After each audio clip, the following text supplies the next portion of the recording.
पछिल्लो 4 वर्षदेखि राष्ट्र सेवक कर्मचारीको तलब वृद्धि नभएको, यस अवधिमा उपभोक्ता मूल्य सूचकाङ्कमा आधारित मूल्य वृद्धि 17.3% भएको र मर्यादित जीवनयापनका लागि पारिश्रमिक सुविधा पुनरावलोकन गर्नुपर्ने महसुस गरेको छु।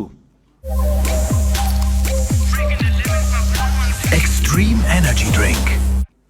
कर्मचारीले हाल प्राप्त गरिरहेको महँगी भत्तालाई निरन्तरता दिँदै सुरु स्केलमा 10% तलब वृद्धि गरेको छु। कार्य सम्पादनमा आधारित पारिश्रमिक प्रणालीको सुरुवात गर्न नयाँ तलब मानको 10% मासिक प्रोत्साहन भत्ताको व्यवस्था गरेको छु। यसबाट हाल खाइपाई आएको पारिश्रमिकमा करिब 21% खुद वृद्धि भई ग्रेड सहित न्यूनतम पारिश्रमिक करिब रु 40,000 देखि रु 1 लाख माथि कायम हुनेछ।